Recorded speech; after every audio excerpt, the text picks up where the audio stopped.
영장 기각된 심경 말씀해 주시기 바랍니다. 또 앞으로도 그 진실을 밝히기 위해서 최선을 다하겠습니다.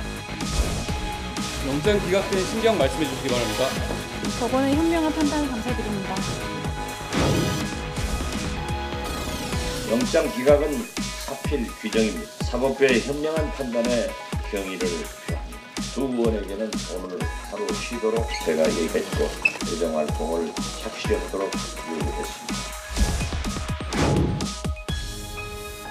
광국 71주년을 맞이해서 국민들의 역량을 모으고 재기의 기회를 가질 수 있도록 사면을 실시하고자 합니다.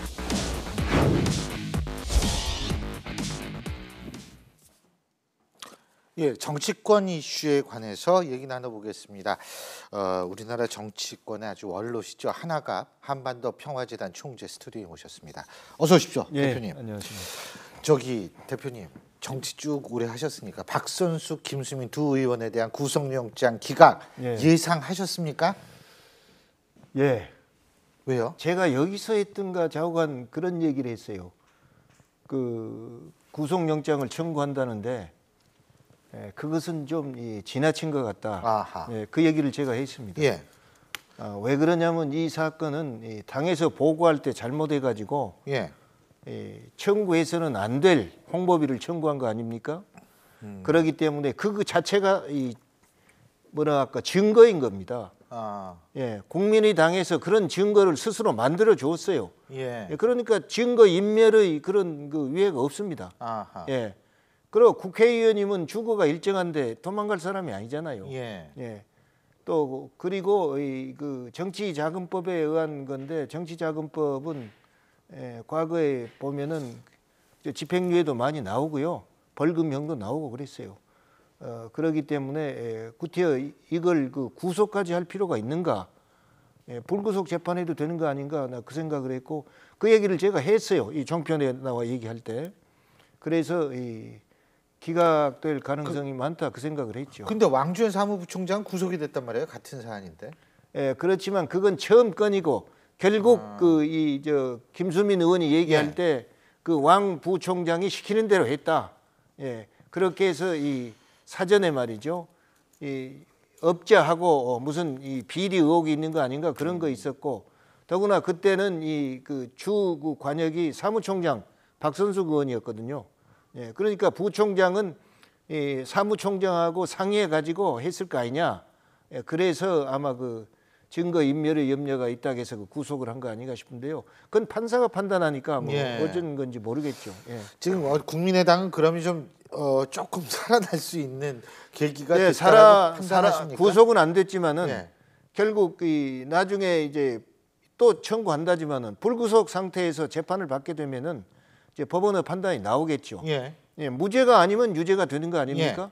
유죄가 되면은 결국 이 100만 원 이상의 벌금을 문다면은 국회의원직을 상실하는 겁니다. 그런다 하더라도 국민의당에는 이 본전이 도망간 건 아니에요. 국회의원직을 상실하면은 그 다음 비례대표 순번이 계승하면 되니까요.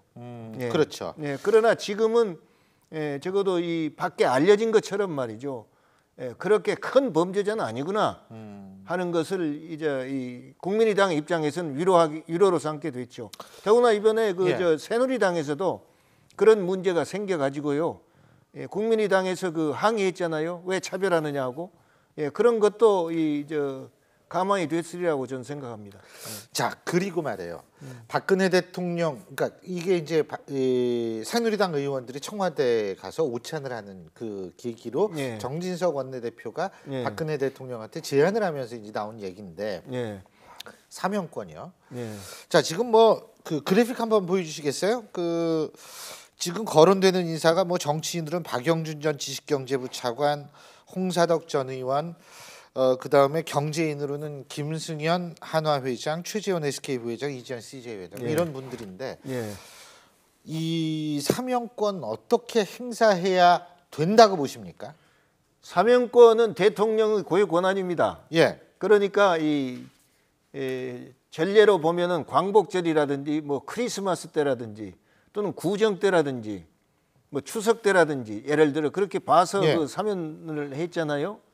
그런데 과거에는 대통령들이 너무 사면을 자주 하니까 이거 제한해야 되겠다는 말까지 나왔어요. 그리고 과거의 사면 대상은 물론 유명한 경제인도 있지만 정치인이 많았습니다. 예, 얼마 전까지만 해도. 그러니까 이 정치인들 구제하기 위한 사면이다. 그래가지고 그 반대 여론이 많았는데 박근혜 대통령 취임 후에 제가 아는 한 정치인 사면은 없었던 것 같아요. 예, 맞습니다. 예, 없었던 것 같고 매년 한 것도 아니었어요. 예. 전임자 그 대통령들에 비하면은 사면권을 그렇게 많이 행사한 건 아닌 것 같아요. 예. 예, 그리고 지난번에 사면도 이 경제인들 봐준 거고요. 그랬기 때문에 이번 사면도 그런 위주로 한다고 그러잖아요. 그렇기 때문에 정치인이 얼마나 포함되는지 그건 이제 결과를 봐야 알겠죠. 근데 이렇게 사면을 잘만 하면은 예. 어떤 여론의 지지층 다시 모으고 예. 그래서 그걸 동력 삼아서 국정 운영의 주도권을 다시 회복할 수 있다고 보십니까? 아무래도 이제 예를 들면 경제 활동을 못한 사람들이 이 사면을 받아가지고 경제 활동을 하게 되면은 개인적으로나 사회적으로나 또는 국가적으로 경제 발전에 기여할 수 있는 여건은 되는 거죠. 그러나 가장 중요한 것은 일반 서민들이 이 범법자가 돼가지고 이 생계 지장이 있는 그런 경우들이 있어요. 그런 경우는 많이 해질수록 좋은 거죠. 예.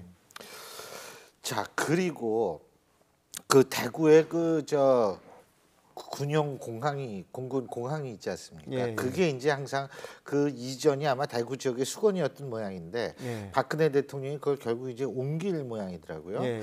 근데 그게 결국은 유승민 의원과도 또 연관돼서 예. 야, 박 대통령하고 유승민 의원하고의 어떤 관계 회복의 시그널이자 일종의 선물을 줬다. 뭐 이런 의미로 저는 그렇게 보지 그거 않습니다. 아니에요? 예. 예. 거기 이제 이 영남권 신공항이 무산도 있잖아요. 예.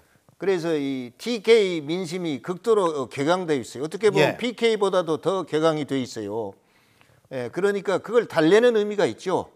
달래는 의미가 있고 또 박근혜 대통령이 대구 출신 아닙니까? 예. 대구서 국회의원 몇 번 하셨고 예. 말이죠. 그러니까 대구에 대한 애착이 누구보다 더 있는 거 아닙니까? 대통령이라고 해서 고향이 있는데 왜 애착이 없겠습니까? 아하. 그러니까 그런 생각 갖는 거고 이제 유승민 의원하고 그런 관계 과거에 심판해 주라 말이야.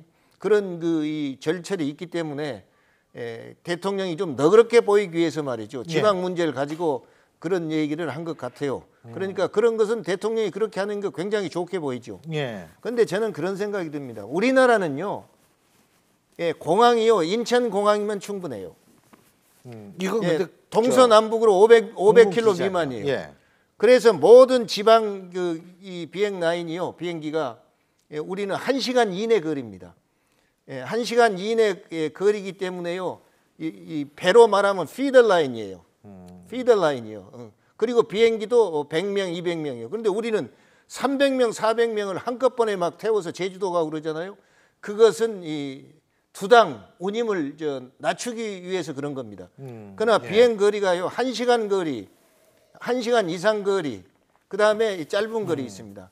그래 1시간 이상 거리는 트렁크 라인이에요. 그다음에 1시간 미만은 피더 라인이에요. 그러니까 모항이 있어야 돼. 허브 공항이 필요한 거예요. 그러니까 우리가 인천공항이 허브 공항 노릇하면 돼요. 그리고 김해공항이 지금 수요가 넘친다고 했는데 아직 10년 이상 지금 계획을 하고 있잖아요. 그렇기 때문에 우리나라에서는요 김해공항하고 제주공항, 인천공항, 국제공항 있으면 충분해요. 피더 라인으로 하는 거예요. 그런데 대구는 왜 문제가 되느냐? 이 일반 비행장보다도 제가 보기에는 KTX 있으니까 비행기 쓰러지는데 군 공항이 문제예요. 이 소음 때문에 외국에서는 전부 보상을 해줍니다.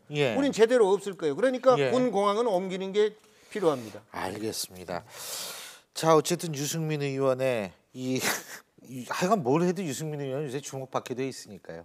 오늘 말씀 여기까지 듣죠. 고맙습니다.